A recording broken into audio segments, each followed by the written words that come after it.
I wanna be a producer with a hit show on Broadway. I wanna be a producer.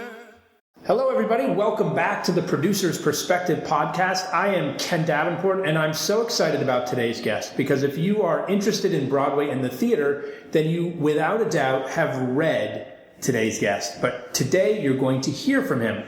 I'm honored to have in me one of the most influential people in the world of theater, the chief drama critic of the New York Times, Ben Brantley. Welcome, Ben. Thank you so much. Now, this is the part of the podcast where I'd usually talk about some of the things my guest has done and list their credits. But I think the title Chief Drama Critic of the New York Times says it all. Although part of me wants to introduce him like a movie trailer, the man who makes producers' dreams come true or can break a heart with a few strokes of his pen, but I won't do that. So, Ben, let's just start at the beginning. Mm-hmm. How did you get to the chief critic desk? Oh, it was a long and winding road. The first job interview I had outside of college was with John Fairchild, who was the head of Fairchild Publications, died recently. But he asked me if I could have any job in the world, what would it be? And I said, chief theater critic of the New York Times. And we both sort of laughed at that because it seemed like an impossible dream. It obviously wasn't what I was interviewing for. And I did get the job there, covering sportswear news for Women's Wear Daily. From there, I wound up covering fashion for them. I went to their Paris office. From there, I went to work for Tina Brown for 7 years, first at Vanity Fair, then the New Yorker. At the same time, I was doing movie reviews for Elle magazine. My first editor there was Alex Witchell, who was engaged to a man named Frank Rich, who was then the theater critic of the New York Times. When they were looking for a new second-string critic, she said, well, I know you like theater. Do you mind if we throw your name into the hat? Or Frank actually called and asked that. And I said, oh, yeah, right. And then it happened very quickly. And I've been there for, 22 years. So where did the love of theater come from? What was the first moment? Oh, it was really early. My mother had been in love with theater, had studied at the Provincetown Playhouse. But I grew up in Winston-Salem, North Carolina. My granddad taught Shakespeare, so I was read, Lamb's Tales of Shakespeare, even when I was before I could actually properly read. And the university, or college it was then, Wake Forest, where my dad worked, had a very active theater department, and when they needed a spare kid, I went into that. And it was magic for me. I mean, theater and books I fell in love with around the same time, and they've been, two loves that haven't let me down. And do you remember the first Broadway show you Sure, saw? Absolutely. It was Follies, the original Follies. I was I think 15. It was the first time I came to New York, and it happened to be the show my dad had gotten tickets for, with Alexis Smith, Dorothy Collins, John McMartin, who was still very active. And it was thrilling, the musical numbers, the staging. It was the perfect introduction to Broadway, now that I look back on it, and that it was sort of an elegy for a Broadway that was disappearing. It was having a Stephen Sondheim show for the first time, and also to see movie stars of that vintage. Dorothy Collins was more television, radio, but some of the who's the woman who sang Broadway Baby? Ethel Shutta and Hattie. What was her name? It was a whole generation of stars that was really a kind of last hurrah for them. And it was highly memorable. And I've seen about 6 Follies in different versions since then. Was it the most memorable? If you could rate all the Follies you've seen, what did your 15-year-old self review it back then? What did you think? I loved the staging, loved the songs. I had a problem with the book. Do you still have a problem with the book? Yes, I do. But I think it can be worked around. The music is celestial, and the music carries so much of the meaning, as it often does with Sondheim, because it's layer upon layer of memories within a single song, and also the sense of the past, kind of the friction between the past and the present, and sort of the paralysis that results sometimes when you're standing in the middle of the floor, not going left, not going right. What was the first review you ever wrote when you were the chief critic? The first. Well, I remember the first review I wrote, period. It would have been, for the Times, when I came on in 93, it was Annie Warbucks, which opened at the recently, now demolished, Variety Arts Theater. which is a shame. It's in my neighborhood in the East Village. It was a great old theater. And it wasn't a highly successful sequel, as sequels in musicals tend to be. First Broadway show, I don't think there was really a deciding point. Frank retired from theater criticism pretty soon after I arrived, really a matter of months. David Richards had the job for about a year. Then Vincent Canby, when David left, Vincent Canby, who was the film critic for many years, filled in for about 16 months. And during that time, I was reviewing stuff on Broadway, so I can't remember what the dividing point would have been. So by the time I actually stepped into the shoes officially, I'd been kind of shuffling along in them for a while. When you did step into those shoes, or even just writing a Broadway review for the first time, did you have a moment when you're like, oof, that I joked about wanting to be the chief critic, and now I am, and now these words ripple through the world of theater all over. Did you have a moment before you put your fingers on the keys? No, honestly, I didn't. Women's Wear Daily, where I started off, turned out to be the best graduate school you could have gone to in terms of at least psychological preparation for what I'm doing now. In those days, I presume it still is. It was an extremely powerful organ within a small, rarefied world. And you were told to say what you thought and just to go ahead with it and, damn the torpedoes. So to an extent, I guess I absorbed that. And I'm not incredibly confident in some areas in my life, but somehow in this I always have been. I do know my mind. And what I find fascinating and what I love about what you do is obviously you have this incredible theatrical knowledge, but you're also an incredibly skilled writer at the same time. Two very different things. Where did the writing training come from? Is that what... I come from a family of writers. Both my parents were journalists. My sister, who was 7 years older, came to New York before I did, and actually followed a similar trajectory in that she started off at the New Yorker and then went to the New York Times, where she was an editor for some years, then moved to California. My parents were very word, not obsessed, but they loved words, and they passed it on to us. We all started reading fairly early, and I also went to... I was also part of the kind of family that I would say was naturally critical. So when you were seated at the dinner table, if you said, "Oh, I really like that Dr. Seuss book," my dad would say, "And why did you like it?" So we learned how to shape our thoughts fairly well. But it came naturally. I was writing for newspapers by the time I was 10, and it was like a kid correspondent and so forth. And also went to a tiny college outside of Philadelphia called Swarthmore that was very sort of graduate preparatory, academic intensive, and went into the honors program in that, where you had to read an awful lot and sort of regurgitate an awful lot in a paper every week.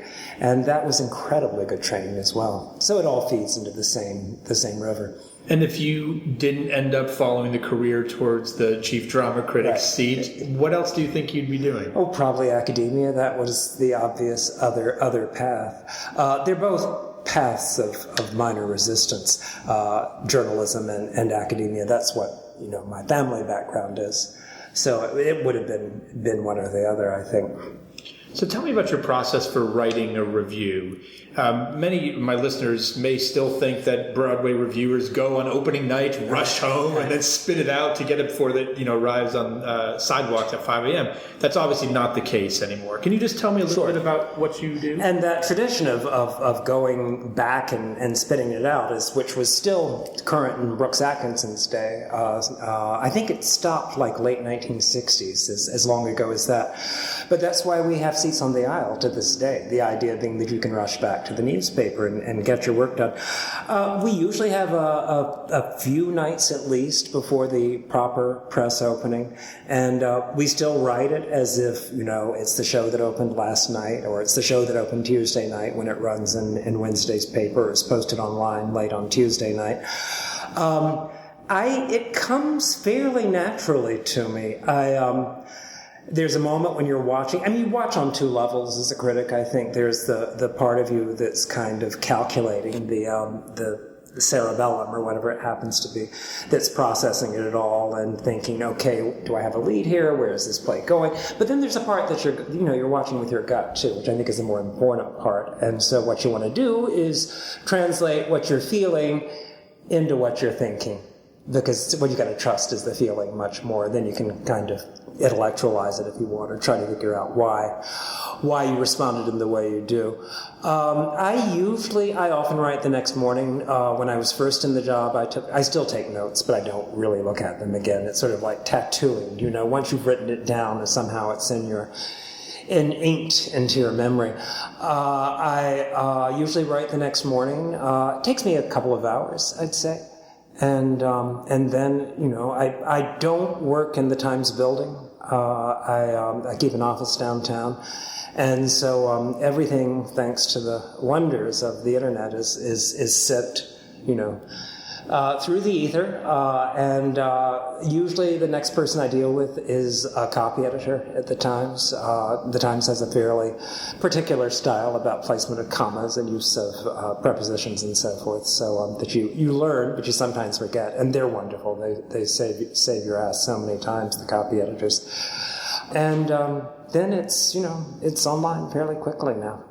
And how much do the editors change, shorten, take out chunks? Does that happen at all? No. I mean, I will be told that space is tight, and could I write, instead of 900 words, could I write 700 words? You have to be obliging about that. I do think all of us who write any kind of criticism for the Times, cultural criticism, feel incredibly lucky to have as much space as we're given. But no one's ever asked me to rethink something or change my opinion, and no one, and they're very good with critics, or very good, depending upon your point of view, but they're fairly respectful of critics in terms of they won't rewrite or change unless they consult with you. My dean of undergraduate drama at NYU, Arthur Bartow, once said in a class, how I know I'm really enjoying a show is when I forget that I'm in academia in the theater. Yeah, exactly. I can't even imagine what that must be like for you. Do you ever get totally transported and forget, or are you always... Oh, sure, yeah. I cry a lot at the theater. You do? Uh-huh. What's the last show you cried? Do you remember? Oh, gosh. I think it was a puppet show I saw last week called Ada Ava, very progressive puppet show, beautifully done by a troupe out of Chicago. And it was partly because it was so utterly original, and partly because you were so aware of these young people, I think they're all still in their 20s, adding another chapter to a theatrical tradition of entertainment. So I get moved pretty easily. It's rare that I go to something by Shakespeare that I don't have tears in my eyes at some point, really just from the language as much as anything else. And musicals, how can you not cry? Whether it's good or bad, there's just something about, people being able to find a rhythm, a song, and a dance, and, life's drudgery or agony or ecstasy that I find very moving. Let's go back to the writing a little bit. And when you obviously don't really think about what you're doing in terms of the ripple effect like we talked about, but do you ever... I sometimes wonder what it must be like to be you and walk down 45th Street and look up at a marquee and see something, a quote that's been pulled, right, that maybe is just a little bit massaged or a little bit different than you ever anticipated it being. Does that happen to you? Sure. My editors, I think, take umbrage more than I do, and I think there's been a campaign waged by some of the more virtuous editors at the Times to put a stop to more egregious uses. As long as I get the sense right, I don't really care. I have learned, if I haven't read reviews and I see pull quotes, not to trust the pull quotes. But years ago, long before I had this job, I remember I was doing a piece for, I think, Harper's Bazaar magazine, a freelance piece, an interview with Catherine Deneuve, and wrote the piece. It was fine. She was appearing in a movie I hadn't yet seen, but we talked about it. And the deck, that is the copy right below the headline, said, "In this movie, Deneuve goes beyond stardom to become a spellbinding actress."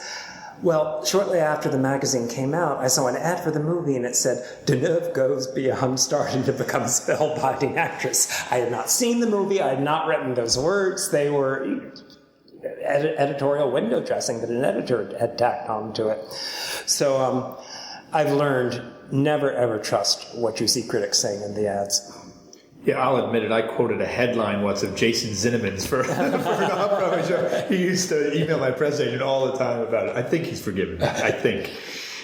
Speaking of those quotes, and if you've seen it, when you're writing, do you think, oh, they're going to quote this? And sometimes if it seems just too blatant, I will stop and go back and change it. You don't, I mean, it's, I laugh till I cried kind of stuff. I mean, not that I say that very often, but people are, the ad people are pretty canny in terms of extracting things.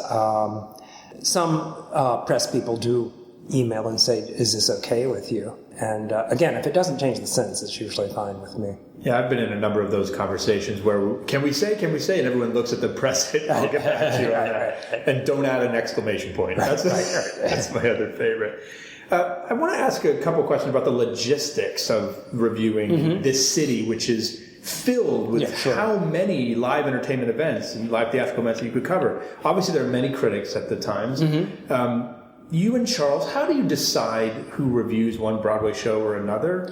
Well, I get first choice. If Charles is seeing something out of town, our policy is usually to let whoever's reviewed it out of town review it again, unless that person really didn't like it the first time and thinks it might be fair to let the other critic do it.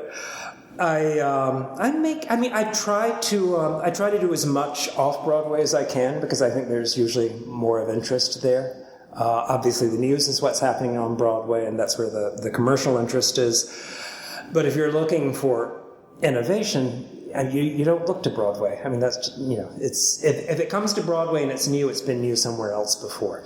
So, I do try to get to the periphery as much as I can. And how does it, so I'm sure there are plenty of off-Broadway theater companies and artists listening to this right now going, oh my gosh, if I could only get Ben to see my show. How do you find out about all these shows? This puppet show from Chicago. Oh, yeah, that was actually the theater editor, Scott Heller, has a thing for puppets, and he said this might be interesting. And it was something I'd actually noticed on my own. I do read the press releases that are, that fill up my email box. And also word of mouth. I mean, I do have friends who are I don't really have any friends in the theater, but I do have friends who are ardent theater goers, especially downtown or south of downtown, Brooklyn, whatever, who know certain companies or certain artists involved and said, you might want to check this out. This summer, for the first time, I've seen everything that Clubbed Thumb is doing, simply because the artistic director wrote to me and said, could you just take a look at what we're doing? You haven't yet. And I thought, well, that's fair. So I did. I can't always say yes, unfortunately. I mean, my first obligations, obviously, are to the news-making bigger productions. But when I go to London, I try to see as much that's not West End as I can as well. Because there's a lot of creativity out there. It's just not always in the obvious places. You just said something which I found pretty interesting. You said you don't have any friends in the theater industry and someone who loves it so much and is so involved. You'd think, oh, sure, you've got lots of friends. Is that by choice? Oh, yeah, totally, yeah. You can't really write about someone you know. It's just, it's too uncomfortable. My parents were friends with Julie Harris, so I was never actually able to review Julie Harris, who was an idol of mine when I was a kid. Occasionally, there's certain anecdotes I truck out at this moment. A friend of mine gives great dinner parties, beautifully assembled dinner parties, sort of like Pearl Mesta kind of gatherings. And after she was giving a dinner for Simon Russell Beale, the British actor, and he had just come to New York, was doing Uncle Vanya and 12th Night in Repertory. My review came out, and she called and said, oh, it's a great review. Can't you come? It's a big party, blah, blah. I said, oh, all right. He's English. It's not. And it's a slightly different relationship, I think, that the actors have with the theater industry has with the critics there. So I arrived, and we're all standing, in the living room with our cocktails, and someone sees Simon and me in the same room and says, "Wait a minute, you guys aren't supposed to be in the same room, are you?" And someone else said, "Oh, I think it's all right. Didn't he just write that Simon was the greatest classical actor of his generation?" And Simon said, "No, he said, perhaps the greatest classical actor of his generation." Oh, that must have made for some interesting conversation afterwards. And since then, no friends at the theater, no more cocktail parties. Oh no! Occasionally, you'll sit down beside someone you reviewed. I mean, sometimes just inevitably, if you go out, you do see people. No, it's. I don't even like to interview people that I'm going to be reviewing later, because you have a certain kind of insider's information that's not quite fair, and you're emotionally invested, I think, in their doing well for reasons that don't suit a critic. I want to go back and ask that question about the policy about reviewing out of town and reviewing in. That's a Times policy, right? I've always wondered why that is. Only because sometimes I think, wouldn't it be great just to have two people, whether they like it or don't like it, just two totally different perspectives, just to put them side by side, if you will. Well, often something will move. For example, I don't think Charles was all that keen on Fun Home, which I loved, obviously. And so if that had come to Broadway and he'd reviewed it and said, "This is nothing," I mean, I don't think he would have, but you know what I mean. He would have been much more respectful. It's especially if it's been a very encouraging review that has helped producers perhaps decide to bring it in. It doesn't really seem fair to give it to someone who might possibly slam it. That's a very good point. I guess just make the set policy that way. Right. You get it either way. Although I remember when I first moved to the city and started going to see shows, sometimes you got two reviews. You had a Sunday review, right? Yeah, you did. And I'm sorry that doesn't exist anymore. I like there being different voices. That even when I was after I became the first string critic, Margot Jefferson was doing it for a while on Sunday, and then Vincent was doing it on Sunday. I don't know why that was discontinued, but I sort of miss it. Well, we'll try to bring it back. And everyone write letters to the editor of the Times. Bring back the Sunday review. So obviously our Tony season has just ended, which this period of time, March, April, it's got to be the busiest time of the year for you. Yeah, it is. How many shows a week do you see? Oh, maybe 5. 5 shows. Yeah. Is it tiring? No, I mean, I do more in London, actually. There I'll see like 10 or 12 shows a week, because you can, because of the way matinees are staggered. No, you get, I mean, I suppose you want to collapse at the end of it, but you do get into a groove where it's just and momentum builds, sort of self-perpetuating. You worry about getting careless just in terms of spellings and so forth, factual things, if you've been on a blitzkrieg. But I wouldn't want it to be like that all year, but there's something kind of exhilarating about a concentrated period of openings like that. And what do you think about reviewing and how it's changed over the past? How long has it been? So you started in 93. So over those few decades now, how has writing a review or reviewing in general changed? Well, I think it was beginning to change even under Frank Rich, in that you couldn't take the public's interest in theater for granted anymore. It used to be such a central part of the New York conversation, and it hasn't been for a long time. I think you have to raise your voice a little more. I think you have to be more emphatic. Also, we're in a culture now where people don't like nuanced opinion. I mean, some people may respect it. I certainly do. But it confuses people. They want to go, did you like it or did you not hate it? I mean, really, it's one extreme or the other. Sounds like a website. Yes, it does.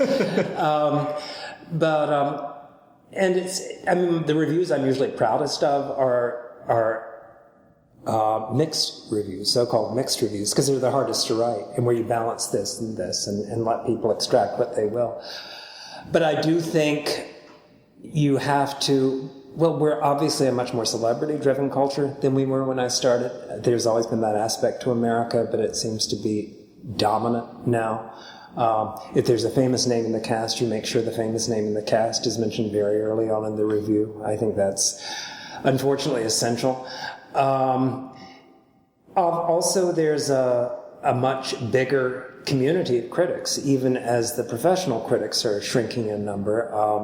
Anyone can set up a website or use Twitter account to project his or her own opinions. So there is a big garden of different voices screaming to be heard out there, and if you're willing to do the research, that is, visit a number of sites, you might find someone whose tastes are perfectly in tune with yours. That's not why I read criticism. Even when I was a kid, I don't read criticism to know whether I should see something or not. It's not so much as a consumer. I just like the dialogue it creates in your mind, which I think is still ideally what it should be, but if you're writing for a daily newspaper, you are to some extent a consumer advocate. Have you poked around any of the message boards or other sites at all? Oh no, that way madness lies. And what do you think about our current state of Broadway right now? Where do you think, if it was a patient in a hospital, right, if you will, would it be dying, critical, healthy, ready for it? Is it good? Oh, I think it's pretty robust. There have been some transfusions recently that I think have really helped it. If you look at the slate of Tony nominees this year, it's encouraging. It's and the fact that the shows that won, Fun Home for Best Musical and Curie Senston of the Dog in the Nighttime for Best Play, each is a show in its genre unlike anything that's been on Broadway before. And I find that incredibly encouraging. And my hat off to the Tony voters for going in that direction. Curie Senston, it was sort of a no-brainer, because even though it's fairly technologically advanced and is ingeniously showing the point of view of an autistic teenager, it nonetheless has sort of the both the spectacle and the sort of feel-good qualities that I think people want in a hit play. But it's highly original, and it's using, I think, technology in a way that hasn't been used before. And Fun Home, it's not just the subject matter; it's the scale of it that I think makes it such an unlikely winner. It's a very internal musical, very interior. It's the landscape of someone's mind. Well, they both are in different ways. I enjoyed last season. Again, the winner for Best Revival, Skylight, fabulous revival. One of the best I've seen in years, and probably David Hare's best play, made a case for that. I was pretty happy at the end of the season. You predicted, did you predict American in Paris would win? Yeah. So you must have been quite surprised then. I was surprised. I was pleasantly surprised. As my math teacher said whenever I got anything right on exams. And what about, we talked a little bit about stars on Broadway. Mm-hmm. You've also seen an infusion of star writers, if you will, over the last several years, from Sting to Larry David. Right. What do you think about these big star names coming into Broadway? The proof, I suppose, is in the box office receipts. Larry David didn't get great reviews for Fish in the Dark, but it's especially as long as he was in it. I think it was as much a matter of his presence as his name, as his byline, so to speak, that brought people in. Sting, it's great that he wants to try. Do you know? Sheryl Crow is working on a musical now. A lot of people from other disciplines. Steve Martin is working on a musical now that's coming in. Why not? I think it's nice that theater has. It's so often perceived as kind of square. I think it's nice when it has a slight coolness quotient. When it's something that people actually want to do. You could say that it's also a place where dead stars go to have their careers reborn. But I don't really think that's true. When Julia Roberts made her Broadway debut, that wasn't the reason. It was just something she wanted to do. Nicole Kidman, it actually, I think, really did help professionally. But theater's a testing ground, and it's good, I think, that it challenges people who are already proven successes in other fields. You ever get angry letters from producers or Mm-hmm. actors? Well, sure. Actually, the most public, the nastiest responses have been public responses. Josh Brolin, actually accepting an award years ago for Best Supporting Actor, I think. Maybe it was for Milk or No Country for Old Men. When he accepted his award, he said, "Oh, you critics, you don't make it." I don't really care too much. He said, "Except for Ben Brantley, God, I hate that motherfucker." And I didn't know anything about it until the New York Post called me the next day or sent me an email. And Riedel, he sent you an email. It wasn't Riedel, no. It was someone from Page Six.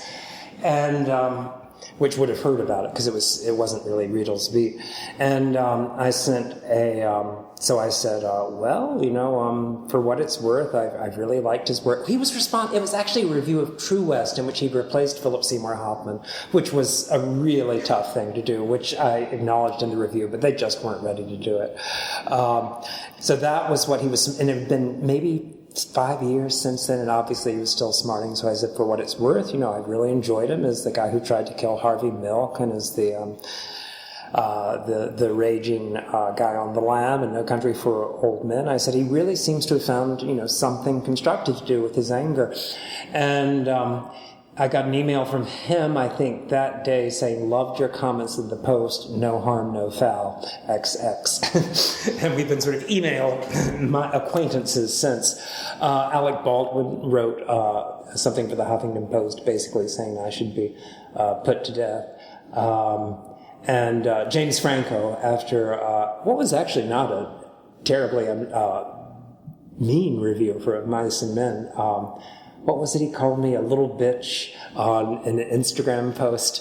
Said that no wonder the whole theater world hated me. It's kind of fun when that happens. It gets people talking. It makes it seem sort of like we're still living in the All About Eve era. It's nice that it evokes that kind of passion from people. And does it personally hurt my feelings? No. Not something like that. It's so obvious to me, even this short conversation, how much you love the theater and also love writing about the theater for the theater, and hope it can continue to foster. Will you just keep writing and writing? Is your idea to keep being the critic for as long as you can keep writing? I guess. One thing I have learned, I spent a lot of time before I was at the Times doing profiles of people, interviewing people. And I did learn that whenever they predicted something, they'd almost invariably be wrong. So I have learned myself never to predict what's going to happen with me. But if it all stopped tomorrow, I've gotten to do exactly what I wanted in life. I have no complaints. In all your years of theater going, I would even say as the critic, if you could only see one production that you've seen already, again, for the rest of your life, every day. In other words, what's your most favorite thing? Oh, that is so tough. Because it's also much a matter of when you see it, what's happened up to that point. So you'd have to go back to put yourself in time at that point too. I was so happy at Book of Mormon the first time I saw it. I was so moved by Janet McTeer's performance in A Doll's House, but I think if it were one show, it would be the Globe Theater's 12th Night with Mark Rylance. That's a very interesting point you just made about the timing of things. When you see something, how it resonates. Right. That's what's great about theater. It's of course. What you're bringing into it and what you take away. Have you ever seen a play? Let's say you saw a play 10 years ago, and you're like, that's okay. Yeah. 10 years later, you see it again and go, oh my gosh, this is... Well, but again, it's a question of, theater, that's the glory of theater, or one of the glories of theater. It exists in the present moment, and it's a confluence of so many different elements.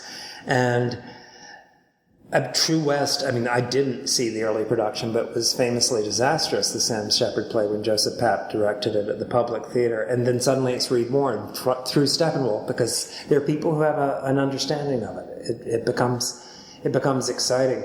I mentioned A Doll's House with Janet McTeer. At the time I went to see that, I thought, oh, not another Doll's House. And suddenly it seems reborn. I think the best revivals, there are, perfectly pleasant revivals, passable revivals, but I think the best ones are the ones that do make you rethink and say, but this is new. Or this must have been what it must have. That one response is, this must have been what it was like to see it when it opened. Even though it's been retranslated for our times, this is the kind of energy and newness that it must have had, the freshness. I thought even the current revival of On the Town, when I saw that out of town in the Berkshires in a small summer theater, I thought, because people have been trying to get that right for so long in revival, I thought, well, this gives you a sense of what it must. First of all, you realize the show was about sex, which wasn't really clear in other revivals. It's about horny sailors, on shore leave, and suddenly making connections and feeling it could all be over very quickly. And I found that very moving this time around, which I hadn't expected. So, once when I saw the musical, when I saw it downtown at the New York Theater Workshop, I liked it. But I didn't love the book. I still don't love the book, even though I adore the guy who wrote it, Enda Walsh. I think he's a marvelous playwright. But when I saw it on Broadway in a bigger space, with things scaled up just a little bit, I thought, oh, this is so cool. I mean, really, to have this on Broadway, and it's a new vocabulary in musicals. It doesn't sound like any other musical. And I found myself being, not only liking it more, appreciating it more, but being more moved by it the second time around. So people say, do you ever think you were wrong? And the answer, the arrogant answer is no, because you're writing what you're doing is you're writing about what you saw as you saw it at that moment. And that changes. As I said, the glory of theater is that it changes from moment to moment. No performance will ever be the same, and you will never be the same person who sees the next performance. Fascinating. Anything this season you're looking forward to? Can you tell us what you're looking forward to this coming year? Oh, I'm looking forward to seeing Hamilton again. It'll be interesting to see that in a larger theater. That was incredible. Well, you were asking me what the last year was like for me. It was incredible to have that, too. Again, things that keep changing the vocabulary at a moment when you think, the musical's sort of falling down or an outmoded form, then something like Hamilton comes up, or Natasha and Pierre in The Great Comet of 1812, or Preludes by the same composer, Dave Malloy. There's life in the old gal yet. Okay, last question. Mm-hmm. I want you to imagine that the genie from Aladdin, which you didn't review Aladdin. No, I didn't review Aladdin. Did you see it? No, I haven't seen it. No. You haven't seen it. Okay, so we can't ask you your official comment. So the genie from Aladdin shows up at your office in the East Village and says, Ben, the passion you've shown for the business and your incredible writing, you deserve a gift. No more angry letters from Alec Baldwin. I want to give you one wish. One wish.